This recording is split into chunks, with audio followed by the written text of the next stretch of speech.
श्री शिवाय नमस्तुभ्यम। राधे राधे। जय श्री कृष्णा। आज मैं सुनाऊंगी कि स्वर्ग का हकदार कौन, किस कर्मों की वजह से मनुष्य स्वर्ग को प्राप्त करता है और किस कर्मों की वजह से नरक को। तो चलिए वीडियो को शुरू करते हैं। शुरू करने से पहले यदि आप मेरे चैनल पर नए हैं तो चैनल को सब्सक्राइब, लाइक, कमेंट, शेयर ज़रूर करिए, और ताकि आपको नए नए वीडियो की अपडेट मिलती रहे। और चलिए इसी के साथ कथा को शुरू करते हैं। मरने के बाद स्वर्ग के पास 4 द्वार होते हैं जहाँ 4 व्यक्ति खड़े होते हैं। इन 4 व्यक्तियों में पहला राजा, दूसरा बिजनेसमैन, तीसरा पंडित और चौथा एक आम मजदूर था।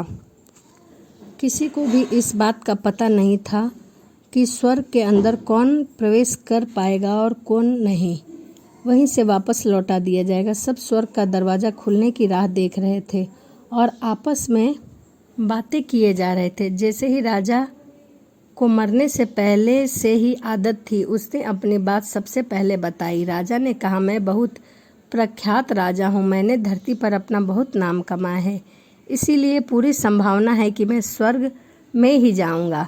फिर व्यापारी ने अपनी सारी बातें रखी और बोला, मैंने धरती पर खूब धन कमाया है और उस धन से मैंने सैकड़ों लोगों की मदद की है, इसीलिए मैं ही स्वर्ग का हकदार हूँ। अब बारी थी पंडित की। पंडित ने तो मुंह खोला और सबको यह कहा, चाहे तुम जो सोच लो, लेकिन यह बात तो तय है कि स्वर्ग के दरवाजे मेरे लिए ही खुले हैं। सब जानते थे कि पंडित दिन रात भगवान को याद करता था, इसीलिए स्वाभाविक था कि स्वर्ग में पंडित का ही स्वागत किया जाएगा। जब सबने अपना अपना पक्ष रख दिया, तब सबकी नज़र उस मजदूर पर थी जो चुपचाप एक किनारे पर बैठा हुआ था और सर को झुकाए बिना कुछ बोले वहीं पर खड़ा था। स्वर्ग का दरवाज़ा खुला और वहाँ एक देवदूत आकर खड़ा हुआ। देवदूत ने हाथों में एक पुस्तक ली थी जिसमें इन सभी के कर्मों का लेखा जोखा लिखा हुआ था। देवदूत ने सबसे पहले राजा को अपने पास बुलाया और उनसे पूछा कि तुम बताओ, तुमने अपने जीवन में क्या क्या कर्म किए हैं। मैं उन्हीं इस पुस्तक में देखकर फैसला करूँगा, फिर तुम अंदर आने देना है या नहीं। राजा ने कहा, मेरा राज्य जितना बड़ा है उतना ही समृद्ध है और मेरे राज्य में सभी लोग खुशहाल थे, सभी बड़े आनंद में रहते थे। मैंने उन्हें कभी भी किसी चीज़ की कमी नहीं होने दी, यही मेरे अच्छे कर्म हैं। देवदूत ने अपनी पुस्तक में देखा और देखने के बाद राजा ने कहा, तुम सच बोलते हो, तुमने अपने राज्य की प्रजा को बहुत सुखी रखा है, लेकिन तुमने अपने राज्य की सीमा बढ़ाने के लिए जितने युद्ध किए हैं, उस युद्ध की वजह से हजारों सैनिकों ने अपनी जान गंवा दी थी। उन हजारों सैनिकों के परिवार के दुख का कारण तुम बने थे, इसीलिए तुम्हें स्वर्ग की प्राप्ति नहीं हो सकती। अब बारी थी व्यापारी की। व्यापारी ने जब देवदूत से पूछा कि तुम्हारे अच्छे कर्म क्या है, तब व्यापारी ने उनसे कहा, मैंने सैकड़ों लोगों को खाना खिलाया, कई आश्रम दान किए और कई निराश्रित लोगों के लिए घर बनवा दिया, यह मेरे अच्छे कर्म है। देवदूत ने फिर से अपने पुस्तक पर ध्यान से देखा और देखने के बाद व्यापारी से कहा, तुम्हारा कहना भी ठीक है कि तुमने बहुत सारा दान धर्म किया है, लेकिन यह दान और धर्म तुमने जिन पैसों से किया है, उन पैसों को कमाने के लिए तुमने न जाने कितनों से झूठ बोला है, कितनों को ठगा है, कितने को फेरियां की है और कितनी मिलावटें की हैं, इसीलिए तुम भी स्वर्ग नहीं आ सकते।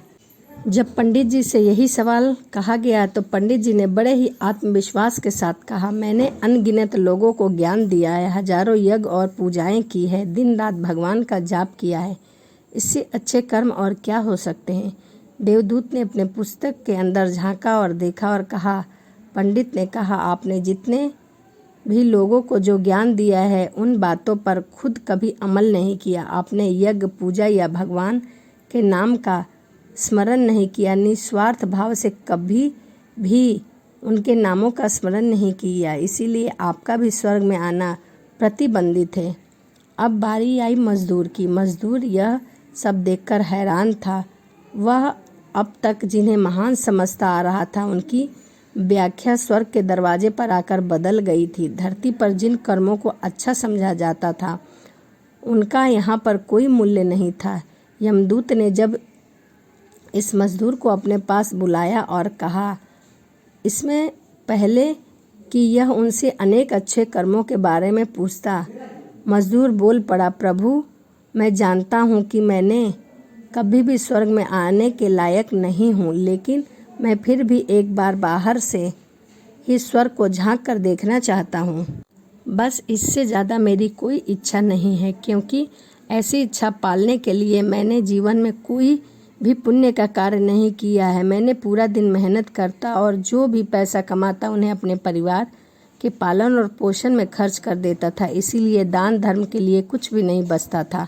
लोगों की भला में मैं क्या सेवा करता, क्योंकि काम के बाद जो थोड़ा सा समय मिलता उसमें अपने बूढ़े माँ बाप की सेवा किया करता था। और यह सब करने के बाद मैं कभी कभी मंदिर भी चला जाता था। और भगवान ने जैसे भी मुझे दिया उस जीवन के लिए मैंने धन्यवाद कहता।